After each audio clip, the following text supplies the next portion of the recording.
ناظرین، امریکہ کے ایران پر حملے شدید سے شدید ہو رہے ہیں، اور ٹرمپ نے جو حالیہ دھمکی دی ہے وہ یہ دیا ہے کہ وہ اب ایران کے واٹر اینڈ پاور کے جو انسٹالیشنز ہیں، جو اس کے پلانٹس ہیں،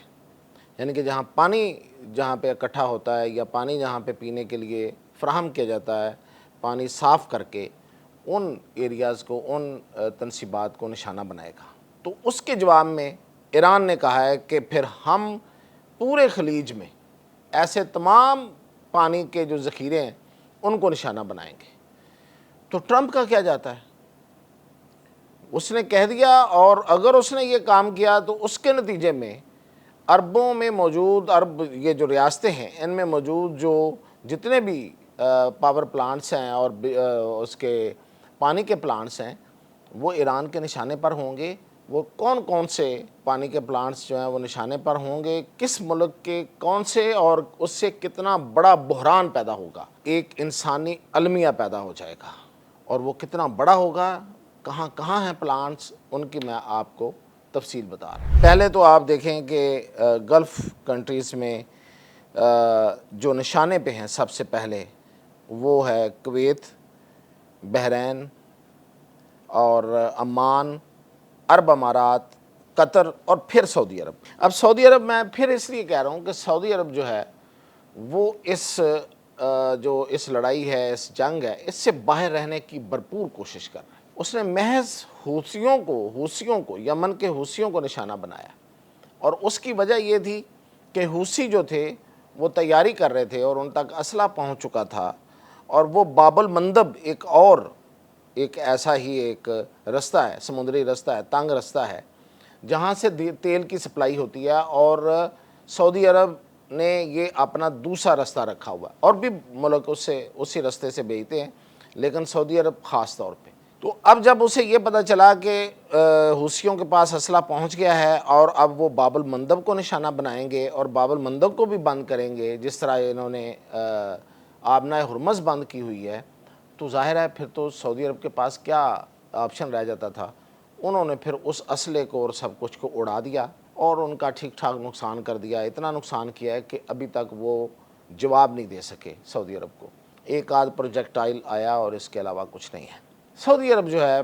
اس حد تک آیا، اس کے بعد وہ ایران کے ساتھ کسی بھی طرح سے کسی تنازع میں نہیں آنا چاہتا، بلکہ آپ دیکھیں کہ خامنائی کا جنازہ جو تھا اس میں سعودی وفد آیا، اور انہوں نے آ کے باقاعدہ جس طریقے سے باقی ملکوں نے تعزیت کی، انہوں نے تعزیت کی، اور وہ ایران کے ساتھ ہر جگہ پہ بیٹھنے کو تیار ہے۔ یہ جتنی سفارتکاری ہوئی اس میں سعودی عرب کا بڑا رول رہا ہے۔ قطر تو بالکل سامنے آ گئے، ان کے لوگ آ گئے، لیکن سعودی عرب جو ہے وہ پاکستان کے ساتھ، امریکہ کے ساتھ، سب جگہوں پہ اس نے کوشش کی کہ یہ سفارتکاری ہو اور ایم او یو سائن ہو۔ تو اس لیے ابھی تو میں سعودی عرب کے تو میں نکال رہا ہوں، لیکن اینڈ پہ وہ بھی بتاؤں گا کہ سعودی عرب کے بھی بہت سے پلانٹس ہیں جن کو نشانہ ایران بنا سکتا ہے اس صورت میں کہ اگر اس کے پاس کوئی چارہ نہ رہا، یا سعودی عرب بھی کسی طریقے سے اس جنگ میں آ گیا۔ لیکن جو سب سے اہم ہے وہ ہے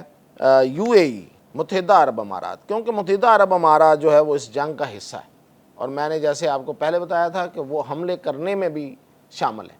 وہ ایران پر حملے کر رہا ہے۔ اب متحدہ عرب امارات کے کون سے ایسے پانی کے ذخیرے ہیں جو نشانہ بن سکتے ہیں؟ اس میں ایک تو ہے Jebel Ali power and desalination complex, Dubai میں یہ واقعہ دنیا کا سب سے بڑا سنگل سائٹ ڈیسیلیشن پلانٹ ہے۔ اور پھر ان کا ایک اور ہے جبل علی کے بعد، طویلہ پلانٹ، یہ دبئی کا ہی ہے طویلہ پلانٹ۔ اچھا، ابوظہبی کا پلانٹ ہے، اور یہ اپنی طرز کا دنیا کا ایک جدید ترین پلانٹ ہے، اسے آر او پلانٹ کہتے ہیں۔ یہ طویلہ میں نے جو بتایا، اور پھر ایک اور پلانٹ ہے شوہاد پلانٹ، یہ بھی ابوظہبی کا پلانٹ ہے، یہ بہت بڑا ہے اپنی کیپیسٹی کے لحاظ سے۔ تو اس طرح سے یہ جو تین پانی کے ذخیرے ہیں جہاں سے وہ بجلی بھی حاصل کر رہے ہیں، اتنے بڑے بڑے ذخیرے ہیں۔ یہ میں آپ کو بتا دوں، تھوڑا سا ذہن میں رکھیے گا کہ یہ جو پانی کے ذخیرے کی بات کیوں ہوتی ہے، یہ جو خلیج کے ممالک ہیں، اس لیے کہ ان کا زیر زمین پانی جو ہے وہ ایک تو ملتا نہیں ہے، صحرائی علاقے ہیں تو زیر زمین پانی بہت نیچے ہے، اور اگر کہیں سے ملتا ہے تو وہ بڑا کہیں کڑوا ہے اور کہیں کچھ اور طرح کا ہے۔ یہ سمندر کا پانی حاصل کرتے ہیں، سمندر سے پانی لیتے ہیں، اس کو صاف کرتے ہیں اور اس کو استعمال کرتے ہیں۔ اچھا، اب ان کا جو خاص طور پہ، اب میں ابھی آپ باقی بھی بتاؤں گا، ان جتنی ریاستیں ہیں ان کے جو شہری علاقے ہیں ان کا تو چلو آپ سمجھیں کہ کسی حد تک پانی کے ذخیرے جو ہیں وہ محفوظ ہو بھی سکتے ہیں، کیونکہ وہاں انہوں نے وہ ایئر ڈیفنس سسٹم لگائے ہوں گے، لیکن دور دراز کے دیہاتی علاقوں کے وہاں تو ہر جگہ تو یہ ایئر ڈیفنس سسٹم نہیں لگا سکتے، بڑے مہنگے ایئر ڈیفنس سسٹم ہے، اتنے سارے لانے بھی کہاں سے ہیں؟ آپ کو یاد ہوگا کہ اسرائیل نے اپنا ایئر ڈیفنس سسٹم جو ہے وہ یو اے ای کو دیا تھا پچھلی جنگ میں، اور اس کی کچھ بچت ہوئی تھی، اور امریکہ نے جو دیے ہوئے ہیں گنے چنے، وہ ہر جگہ تو نہیں لگا کہ آپ ہر ایک چیز کی حفاظت کرنے بیٹھ جائیں گے کہ آپ اپنی ریفائنری کی بھی حفاظت کریں، آپ اپنی فیکٹریوں کی بھی حفاظت کریں، آپ امریکی اڈوں کی بھی حفاظت کریں، آپ اپنے بڑے شہروں کی بھی حفاظت کریں، اور پھر ان پانی کے ذخیروں کی بھی کریں۔ اچھا، اب یہ جو دیہاتی علاقوں کے جو ذخیرے ہیں، یہ ذخیرے انتہائی اہم ہیں، کیونکہ ان لوگوں کا پورا انحصار جو دیہاتی علاقوں میں، جو دور دراز کے علاقوں میں، ان ملکوں کے، ان ریاستوں کے رہتے ہیں لوگ،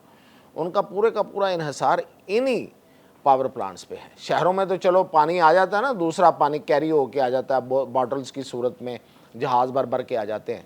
پینے کے لیے بھی اور شاید کسی حد تک نہانے کے لیے اور باقی استعمال کے لیے بھی، لیکن پھر بھی وہاں کا پانی، جو باقی پانی جس طرح ہم استعمال کرتے ہیں روزمرہ کی زندگی میں، وہ تو انہی سینٹر سے آتا ہے۔ تو یہ بڑی اس لحاظ سے بڑی اہم بات ہے۔ اچھا، دوسرا میں آپ کو بتا رہا تھا کہ ابو دھابی کے میں نے بتا دیے، اب کویت کا ہے الزور، اور کویت کا یہ سب سے بڑا ڈیسیلیشن کمپلیکس ہے الزور کے نام سے، اور یہ ملک کے جنوب میں واقع ہے۔ اسی طرح اس کا سبیہ شوائخ پلانٹس ہے، اور یہ جو ہے یہ مختلف ملک کے مختلف حصوں، کویت کے ایریا کے پانی کی ضروریات پوری کرتے ہیں۔ قطر کا ہے جی الہول پاور اینڈ واٹر پلانٹ، اور قطر کے جنوب میں واقع یہ سب سے بڑا ڈیسیلیشن پلانٹ ہے، اور راس ابو کنتاس پلانٹ ہے ان کا، اور یہ مشرق کی ساحل کے ساتھ واقع ہے۔ دارالحکومت دوحہ کو بھی یہی پانی جو ہے نا، یہ پلانٹ جو ہے پانی دیتا ہے۔ اس طرح سلطنت عمان جو ہے اس کا ہے گبرا ڈیسیلیشن پلانٹ، اور مسقط میں واقع، اور دارالحکومت کی یہ پانی کی ضرورت پوری کرتا ہے۔ پھر ان کا ہے جی سور اور برقہ پلانٹس، یہ عمان کے ساحلی علاقوں کے جو لوگ وہاں رہتے ہیں ان کا جو پانی کی ضرورت پوری کرتا ہے۔ بحرین کا ہے الہد پاور پلانٹس، اور power and water sanitation plant, اور یہ جو ہے یہ اس جو ان کا پوری مملکت ہے، پورا ملک ہے، اس کی سارے کی تقریباً یہ پوری کرتا ہے۔ ان کا ایک اور بھی ہے ویسے جو سائیڈ پہ ہے، وہ ہے دورہ پلانٹ، یہ جنوب مشرق میں واقع ہے۔ یہ جو پلانٹس ہیں یہ ان ملکوں کے، یہ ان ریاستوں کے، یہ اگر نشانہ بنتے ہیں، اور نشانہ بننے کا مطلب یہ ہوتا ہے کہ وہاں میزائل لگے گا، یہ بند ٹوٹ جائیں گے، یہ جو پانی کا انہوں نے پانی جمع کیا ہوتا ہے، کوئی ذخیرہ کیا ہوتا ہے، یعنی کہ ایک چھوٹے ڈیم بنے ہوتے ہیں، وہ پانی بہہ جائے گا، نکل جائے گا۔ ان علاقوں کے لوگ ایک اندازے کے مطابق، اس میں ماہرین نے جو اندازہ لگایا، دو مہینے تک پانی سے محروم ہو جائیں گے۔ اب اگر کوئی صحرائی علاقوں میں رہنے والے لوگ جو ہیں وہ 2 مہینے کے لیے پانی سے محروم ہو جائیں، وہ صحرائی نہ بھی ہو تب بھی کتنا مشکل ہوتا ہے، تو ان لوگوں کے لیے کتنا مشکل ہوگا۔ یعنی کہ ٹرمپ حرکت کرے گا، ٹرمپ اپنی بیوقوفیاں جو ہے ان کی، جو ٹرمپ کی بیوقوفیاں ہیں جس سے وہ ایران کے ظاہر ہے ان کے بھی، ایران کے بھی بہت سے ساحلی علاقے ہیں، بہت سے صحرائی علاقے ہیں جہاں پہ اس نے اپنے واٹرز کے یہ پلانٹ لگائے ہوئے ہیں، اور واٹر اینڈ پاور دونوں، یعنی کہ اس سے بجلی بھی حاصل ہوتی ہے۔ تو وہاں اگر یہ نشانہ بناتا اور ان کو تباہ کرتا، اور اس کے جواب میں ایران ان جن میں نے واٹر اینڈ پاور پلانٹس کا میں نے ذکر کیا، ان کو نشانہ بناتا ہے، تو آپ اندازہ کریں کہ 2 مہینے تک یہ تمام ریاستوں کے لوگ جہاں جہاں نشانہ بنیں گے وہ پانی سے محروم ہو جائیں گے۔ کیا یہ ایک بڑا انسانی المیہ پیدا نہیں ہو جائے گا؟ کتنے لوگ جو ہیں وہ صرف بھوک پیاسے جو ہیں، بھوکے نہیں پیاسے جو ہیں وہ رہ جائیں گے۔ اور پیاس جو ہے وہ کہاں تک بندے کو، انسان کو لے جاتی ہے، ایک دن کی پیاس جو ہے وہ برداشت نہیں ہوتی، تو یہ تو کئی کئی مہینوں تک، اور ان کو پانی پہنچانے کا کوئی ایمرجنسی طریقہ فی الحال موجود نہیں ہے۔ یہ ٹھیک ہے کہ اس جنگ کے دوران انہوں نے اندازہ کر کے کچھ نہ کچھ آلٹرنیٹ انتظام کیا ہوگا، لیکن کتنا ہی کیا ہوگا، جبکہ یہ جو بنے ہوئے ڈیمز ہیں اور یہ سارے جو ہیں یہ بھی تو صالح صاحب کی محنت کے بعد بنے ہیں۔ اگر ان کا کوئی آلٹرنیٹ اور ہوتا تو وہ بھی اب تک سامنے آ چکا ہوتا۔ کوئی اگر کانٹیجنسی پلان ہوگا تو کتنے لوگوں کو وہ پانی سیراب کر سکے گا اور ان کی پیاس بجھا سکے گا۔ تو ٹرمپ کی جو ایک چھوٹی سی بیوقوفانہ حرکت ہوگی، اس کا کتنا بڑا خمیازہ ان عرب ریاستوں کو بھگتنا پڑے گا، اس سے آپ اندازہ کر لیں۔ یہ ایک صرف پانی کی بات ہے، اور جو اب تک ان کو نقصان ہو چکا ہے ادر دین دس پانی، اگر اللہ نہ کرے کہ یہ ایسا ہو تو وہ کتنا بڑا نقصان ہوگا، اور اس سے ہو چکا ہوگا، اور کتنا مالی نقصان ان کا ہوا ہے، اور پھر باقی دنیا کا نقصان اپنی جگہ پہ، صرف ایک بندے ٹرمپ کی وجہ سے۔ یہ تھی اب تک کی اپڈیٹ۔